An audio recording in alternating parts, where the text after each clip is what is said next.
খবৰ ভাল গৰম আজি বেছি আছে নেকি অকনমান একেদিন বতাহ বৰষুণে আছিলে হয়নে নহয় বিহু খালে না নাই বিহু ভালে ভালে গল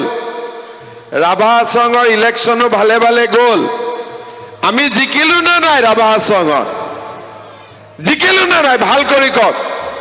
জিকিলো সকলো ফূৰ্তিত আছে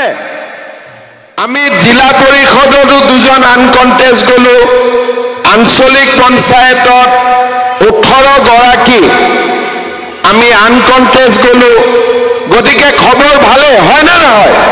গতিকে মোৰ লগত একেলগে কব ভাৰত মাতা কি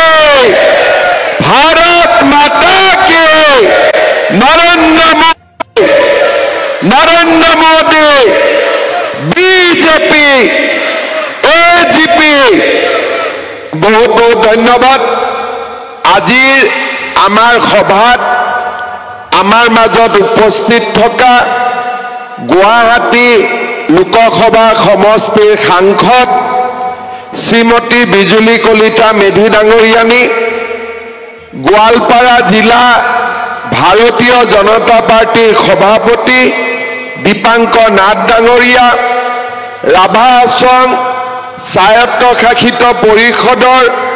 মুখ্য কাৰ্যবাহী বিষয়া সদস্য টংকেশ্বৰ ৰাভা ডাঙৰীয়া অধ্যক্ষ চানাৰাম ৰাভা ডাঙৰীয়া উপাধ্যক্ষ অলকা ৰাভা ডাঙৰীয়ানী আমাৰ নৱকুমাৰ বৈশ্য ডাঙৰীয়া এজিপিৰ সভাপতি জিতেন দাস ডাঙৰীয়া তিনামণি দৈমাৰী ডাঙৰীয়ানী ডক্টৰ প্ৰকাশ কাশ্যপ ডাঙৰীয়া ভিগু ৰঞ্জন ৰাভা ডাঙৰীয়া মনোজ ৰাভা ডাঙৰীয়া চৰণ বসুমতাৰী ডাঙৰীয়া দীপক ৰাভা ডাঙৰীয়া দীপক নাথ ডাঙৰীয়াকে আদি কৰি মঞ্চত উপবিষ্ট বিশিষ্ট ব্যক্তিসকল আই মাতৃসকল আৰু যুৱক যুৱতী বন্ধু বান্ধৱীসকল অলপ আগতে মই যেতিয়া হেলিকপ্টাৰৰ পৰা নামিলো তেতিয়া মোক টংকেশ্বৰ ৰাভাই মোক কৈছিলে যে যোৱা বছৰ এই দিনটোতে মই এইখন ফিল্ডতে একে সময়তে ৰং জুলি লৈ আহিছিলো যোৱা বছৰ লোকসভা ইলেকশ্যনৰ সময়ত অৰ্থাৎ আজি এবছৰ পিছত আপোনালোকৰ মাজত এই স্থানতে আপোনালোকক লগ পাইছো বহাগ বিহুৰ শুভেচ্ছা জনাইছো শ্ৰদ্ধা ৰাইজ টংকেশ্বৰ ৰাভা ডাঙৰীয়াই তেওঁৰ ভাষণত গোৱালপাৰা জিলাৰ পৰিৱেশৰ ওপৰত গোৱালপাৰা জিলাৰ পৰিস্থিতিৰ ওপৰত আপোনালোকক ব্যাখ্যা দাঙি ধৰিছে আৰু আপোনালোকে নিজেও সকলো কথা বুজি পায় গোৱালপাৰা জিলা আন জিলাৰ দৰে নহয় ই এখন সংবেদনশীল জিলা আৰু গোৱালপাৰা জিলাত আমি সদায় এক চিন্তা আৰু শংকাৰ মাজেৰে বাস কৰিব লাগে যেতিয়াৰ পৰা বিজেপি চৰকাৰ অসমত আহিছে তেতিয়াৰ পৰা গোৱালপাৰা জিলাত আমাৰ খিলঞ্জীয়া থলুৱা আমাৰ ভাৰতীয় এই লোকসকলে আজি নিৰাপদো অনুভৱ কৰিছে আৰু মই দেখা পাইছো সভাই সমিতি আহিলে আগত কৰি আমাৰ মানুহখিনি এতিয়া বহুতখিনি ফূৰ্তিত থাকে যিবিলাক আগতে বেয়া ঘটনা হৈছিল বেয়া কাম হৈছিলে আজিকালি বহুত পৰিমাণে কমিছে জাতি জনগোষ্ঠী জনজাতীয় অজনজাতীয় সকলো লোক আজি মিলা প্ৰীতিৰে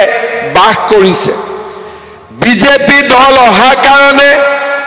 আজি আমাৰ লোকসকলে আমাৰ মানুহে নিজকে নিৰাপদ অনুভৱ কৰে নহলে ধুবুৰী গোৱালপাৰা মানকাছাৰ আমাৰ মানুহসকলে সদায় নিৰাপত্তাহীনতাত ভোগ কৰি আছিলে এই বছৰটো আমাৰ কাৰণে গুৰুত্বপূৰ্ণ বছৰ এতিয়াতো বহাগ মাহ আমি পঞ্চায়তত ভোট দিম পঞ্চায়তৰ ইলেকশ্যন কোন তাৰিখে 7 তাৰিখে বহাগ গৈ পেলাই যেতিয়া চ'ত মাহ পাব চ'ত মাহত আমি বিধানসভা ইলেকশ্যনৰ কাৰণে ভোট দিব লাগিব তাৰ মানে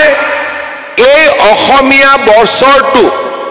আমাৰ কাৰণে খুব গুৰুত্বপূৰ্ণ বছৰ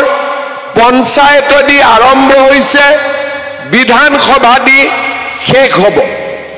এই বছৰটো আমাৰ মানুহ আমি একেলগে থাকিব লাগিব ৰাজনৈতিকভাৱে শক্তিশালী হৈ থাকিব লাগিব আৰু অলপো যদি আমি ভুল কৰোঁ আমি আকৌ সেই কংগ্ৰেছৰ দিনবিলাকলৈকে ঘূৰি যাব লাগিব কংগ্ৰেছৰ দিনত গোৱালপাৰা ধুবুৰী সাউথ সালমাৰা আমাৰ মানুহৰ কষ্ট আমি নিজে দেখা পাইছিলোঁ কংগ্ৰেছৰ দিনত প্ৰতিটো দিনেই বন্দুক প্ৰতিটো দিনেই বোমা বিস্ফোৰণ আৰু চাৰিওফালে অশান্তি আৰু অমংগল আজি ভাৰতীয় জনতা পাৰ্টিৰ চৰকাৰখনৰ দিনত অসমীয়া মানুহ জনজাতীয় মানুহ আজি আমি একেখন মঞ্চত থিয় হৈছোঁ অসমীয়া ভাষী বঙালী ভাষী সংঘাত নাই অসমীয়া ভাষী হিন্দী ভাষী সংঘাত নাই আজি আমি চিনি পাইছোঁ যে আমাৰ আচল শত্ৰু কোন আৰু কাৰ বিৰুদ্ধে আমি একেলগে থাকিব লাগে তাকো আজি আমি অনুভৱ কৰিছোঁ মাজে মাজে আমাৰ সংখ্যালঘু লোকসকলে কংগ্ৰেছ দলক ভোট দিয়ে আগতে দিছিল এবাৰ দিব বুলি মই নাভাবো কিন্তু আমাৰ সংখ্যালঘু লোকসকলেও বুজি পোৱা উচিত যে বিজেপি চৰকাৰৰ দিনত অসমত কেতিয়াও সাম্প্ৰদায়িক সংঘৰ্ষ হোৱা নাই দৰং ওদালগুৰি কোনোবাই যদি সংখ্যালঘু লোকক হত্যা কৰিছিল সেয়া কংগ্ৰেছৰ দিনত হৈছিল বিজেপিৰ দিনত চাৰিওফালে শান্তি চাৰিওফালে সম্প্ৰীতি আৰু কতো অসমত গণ্ডগোল হ'বলৈ আমি দিয়া নাই শ্ৰদ্ধাৰ ৰাইজ আজি আপোনালোকে চিন্তা কৰক 2014 চনত মোদী ডাঙৰীয়া ভাৰতৰ প্ৰধানমন্ত্ৰী 2016 চনত বিজেপিৰ চৰকাৰ 21ত বিজেপিৰ চৰকাৰ 9 বছৰ আমি বিজেপিৰ চৰকাৰ দেখা পালোঁ এই 9 বছৰত অলপ আগতে বিজুলী বাইদেৱে ভাষণ দি আছিলে বহুত আঁচনিৰ কথা আপোনালোকক বুজালে বিজেপিৰ দিনৰ আঁচনিৰ কথা বিজুলী বাইদেউ ক'লে ময়ো কম কিন্তু মই তাৰ আগতে আপোনালোকক সুধিব খোজো যে কংগ্ৰেছৰ দিনত কি আঁচনি আছিল কংগ্ৰেছৰ দিনত মাত্ৰ 9 বছৰ বিজেপি তৰুণ গগৈ অসমৰ 15 বছৰ মুখ্যমন্ত্ৰী আছিল তাৰ আগতেও কংগ্ৰেছৰ বহুত মুখ্যমন্ত্ৰী আছিলে কংগ্ৰেছৰ দিনত কি আঁচনি আছিলে কোনোবাই নাম ক'ব পাৰিব নেকি কি আছিলে অলপ মনত পেলাওক কংগ্ৰেছৰ দিনত কি আঁচনি আছিলে কংগ্ৰেছৰ দিনত 1 নম্বৰ আঁচনি আছিলে লুঙি হয়নে নহয় না মই ভুল কৈছো 2 নম্বৰ আঁচনি আছিলে ধুতি 3 নম্বৰ আঁচনি আছিলে খুটা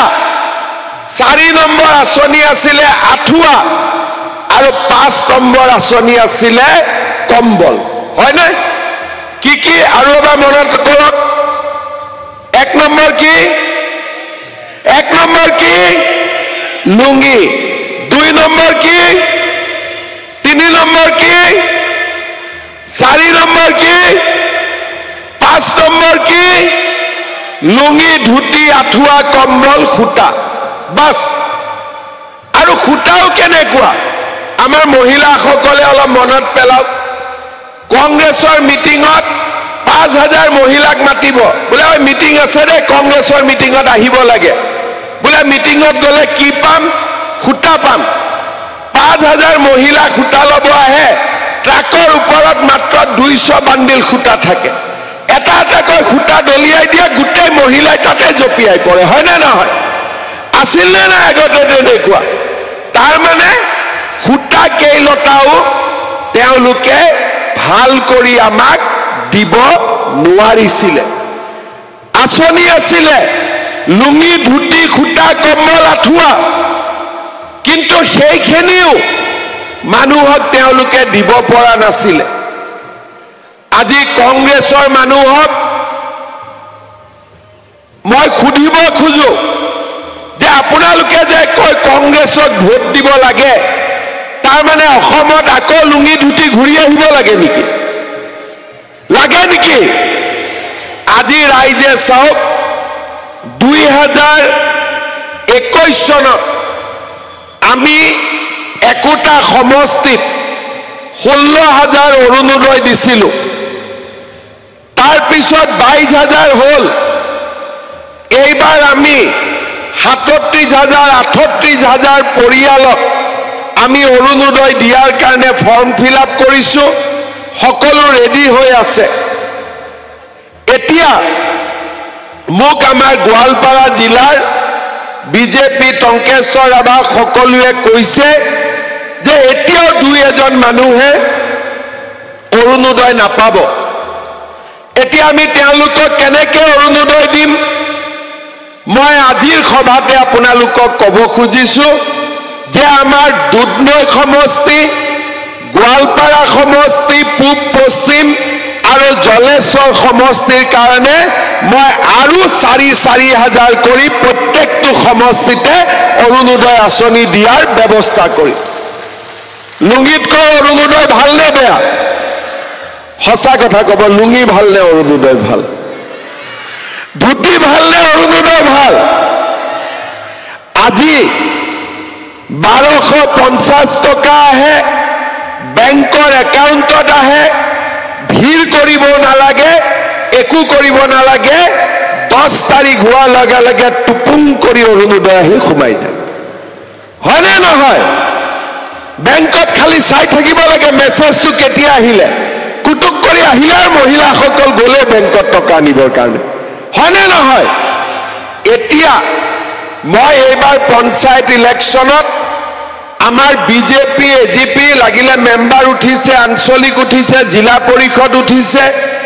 মই সকলোকে কম ৰাইজৰ ওচৰত গ'লে বহি এটা লৈ যাব যোন দুখীয়া মানুহে অৰুণোদয় নাই পোৱা বুলি ক'ব নামকেইটা লিখি আনিব ইলেকশ্যনৰ পিছত মই সকলোকে অৰুণোদয় দিয়াৰ ব্যৱস্থা কৰি দিম হ'ব কংগ্ৰেছেও কয় নেকি মাজে মাজে অৰুণোদয় দিম বুলি কয় নেকি কংগ্ৰেছক ক'ব তহঁতি লুঙিৰ পাৰ্টি হেতনি ক'ৰ পৰা অৰুণোদয় দেখা পাওঁ হয়নে নহয় মই কেইদিনমান আগতে এখন মিটিঙত কৈছোঁ যে কংগ্ৰেছে হাতীৰ ছবি বাদ দিব লাগে লুঙিৰ ছবিত ইলেকশ্যন উঠিব লাগে হয়নে নহয় কাৰণ কংগ্ৰেছে লুঙি ধুতিৰ বাদে একোৱেই বুজি পোৱা নাছিলে শ্ৰদ্ধাৰ ৰাইজ অৰুণোদয় হ'ল ৰেচন কাৰ্ডত আমি বিনামূলীয়া চাউল পাওঁ ৰেচন কাৰ্ডখন দেখুৱালে হস্পিটালত 5 লাখ টকালৈকে আমি বিনামূলীয়া চিকিৎসা পাওঁ আমাৰ চৰকাৰে কলেজত বিনামূলীয়া এডমিশ্যন দিয়ে কিন্তু এডমিশ্যন ল'বৰ কাৰণে গাঁওবুঢ়াৰ চাৰ্টিফিকেট লাগে পঞ্চায়তৰ চাৰ্টিফিকেট লাগে ক'ৰবাত গৈ পেলাই মৌজাদাৰৰ চাৰ্টিফিকেট লাগে তাতো আমি টকা পইচা খৰচ কৰিব লাগে এইবাৰ মই ঠিক কৰিছোঁ যে কলেজত এডমিশ্যনৰ কাৰণে বিনা পইচাত এডমিশ্যনৰ কাৰণে কাৰো চাৰ্টিফিকেট ল'ব নালাগে ৰেচন কাৰ্ডখন দেখুৱালে আপোনালোকে এডমিশ্যন পাই যাব ভাল হ'বনে বেয়া হ'ব ভাল হ'বনে বেয়া হ'ব শ্ৰদ্ধাৰ ৰাইজ হিচাপ কৰি গৈ থাকিব চাউল পালোঁ ৰেচন কাৰ্ডত চাউল পালোঁ আয়ুষ্মান ভাৰত আয়ুষ্মান অসমৰ কাৰ্ড পালোঁ আৰু কলেজত নামভৰ্তিও ৰেচন কাৰ্ডত পালো অৰুণোদয় সকলোৱে পাব যোৱাবাৰ মই যেতিয়া ইলেকশ্যনত আহিছিলো গোৱালপাৰাত তেতিয়া মই ৰাইজক সুধিছিলো যে প্ৰধানমন্ত্ৰী আৱাস যোজনাৰ ঘৰ পাবৰ কাৰণে জিঅ' টেগিং কৰিবৰ কাৰণে টকা দিব লাগে নেকি তেতিয়া আপোনালোকে হাত দাঙিছিল যে হয় টকা দিব লাগে এইবাৰ আমি নতুন জিঅ' টেগিঙৰ ব্যৱস্থা কৰিছো আমাৰ জীৱিকা সখী বাইদেউবিলাকক এইবাৰ জিঅ' টেগিং কৰিবৰ কাৰণে আমি লগাই দিছো কোনোবাই টকা লৈছে নেকি এইবাৰ সঁচা কথা কওক লৈছে নেকি আৰু এটা মই নতুন নিয়ম কৰি দিছো আপোনালোকে বুজি ল'ব কাৰণ সকলোকে ঘৰ লাগে লাগে না নাই ঘৰ কাক কাক নালাগে হাত দাঙকচোন নালাগে কেইজনে হাত দাঙক অকল বাইদেউক ঘৰ নালাগে না বাইদেউ নালাগে কোনো নাই ঠিক আছে লাগা কেইজনে হাত দাঙক এতিয়া লাগাবিলাকে আচ্ছা সবকে ঘৰ লাগে এতিয়া মোৰ কথাখিনি বুজি লওক জীৱিকা সখী বাইদেউসকল গ'ল জিঅ' টেগিং কৰিলে কোনোবা বাদ পৰি যাব 10 মে'ৰ পৰা 30 মে'লৈকে মই টিভিত আপোনালোকক বুজাই দিম আমি নিজৰ জিঅ' টেগিং নিজে কৰি ল'ব পাৰিম কাৰো ওচৰত যাব নালাগে ভাল হ'বনে বেয়া হ'ব নিজৰ জিঅ' টেগিং নিজে কৰিম নিজেতো নিজৰ পৰা টকা নলয় নেলব নিজৰ পৰা ল'ব নেকি কোনবাই বোলে এক হাতৰ পৰা ললো এক হাতত ভৰাই দিলো আমাৰ গভৰ্ণমেণ্ট অফিচবিলাকত আগতে এটা সাধু কথা আছিল কিছুমান মানুহে টকা লৈ লৈ লৈ লৈ ইমান অভ্যাস হৈ গ'ল যে নিজৰ কাম এটা কৰিলেও নিজৰ টকাটোকে এখন পকেটত বা আন এখন পকেটত থৈ দিয়ে তাৰমানে টকা লৈ লৈ এইবোৰ আগতে চিনেমাত দেখুৱাইছিল আজিকালি নাই যি নহওক এতিয়া জিঅ' টেগিঙো নিজৰ জিঅ' টেগিং আমি নিজে কৰিম তাৰমানে অৰুণোদয় হ'ল চাউল হ'ল হস্পিটালৰ কাৰ্ড হ'ল কলেজত বিনামূলীয়া নামভৰ্তি হ'ল আৰু আমাৰ জিঅ' টেগিঙো হ'ল এতিয়া কি বাদ থাকিলে ভাতো পালো অৰুণোদয়ো পালো কিবা কৰি যদি দালি নিমখ চেনিখিনিও পাই যাও বহুত ভাল হৈ যাব হয়নে নহয় সেইকাৰণে আমি সিদ্ধান্ত লৈছো যে 1 অক্টোবৰৰ পৰা ডেটটো লিখি লওক 1 অক্টোবৰৰ পৰা ৰেচন কাৰ্ডৰ দোকানত কম দামত আমি আপোনালোকক দালিও দিম নিমখো দিম চেনিও দিম চাউল পালো দালি বজাৰতকৈ 30 টকা কম দামত পাম চেনি বজাৰতকৈ 30 টকা কম দামত পাম নিমখ বজাৰতকৈ 10 টকা কম দামত পাম অৰুণোদয়ো হ'ল চাউলো হ'ল দালি তেল নিমখো হ'ল আৰু হেলথৰ কাৰ্ডো পালো জিঅ' টেগিঙো হ'ল কলেজত বিনামূলীয়া নামভৰ্তিও হ'ল আৰু কি লাগিব কওক এতিয়া কি লাগিব কওক আৰু আপোনালোকে কৈ দিয়ক মই দি থৈ যাওঁ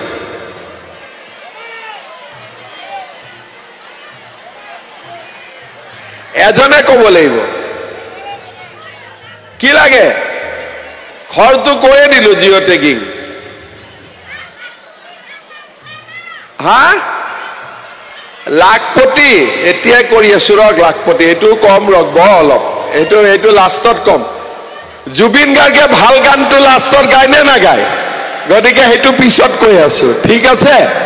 আৰু কি লাগে লাখপতিটো লাগে বুজিলো আৰু কি লাগে লাখপতি পালে হৈ যাব না আৰু কিবা লাগে এতিয়া মই বুজাই দিছো কি লাগে চাউল হ'ল দালি হ'ল নিমখ হ'ল তেল হ'ল যদি এতিয়া গেছৰ সিলিন্ডাৰটো কম দামত পাই যাও মহিলাৰ বহুত কাম হৈ যাব হয় না নহয় কব নাজানা এতিয়ালৈকে কবই পৰা নাই এতিয়া মই কি কৈ আছো গেছৰ দাম 950 এজেণ্টবিলাকে লওঁতে 1050 মান লৈ লয় হয়নে? এইবাৰ মই নিয়ম কৰিছোঁ 1 অক্টোবৰৰ পৰা এটা গেছৰ চিলিণ্ডাৰ আমি আপোনালোকক 650 টকাত দিম। ভাল হ'বনে বেয়া হ'ব? উজ্জ্বলা গেছ কাৰ কাৰ আছে? যাৰ যাৰ উজ্জ্বলা গেছ আছে তাক গেছৰ চিলিণ্ডাৰ মই 250 টকাত দিম। মাত্ৰ 250 টকাত হ'ব। কি হ'ল এতিয়া? গেছ হৈ গ'ল, দালি হৈ গ'ল, নিমখ হৈ গ'ল, চেনি হৈ গ'ল,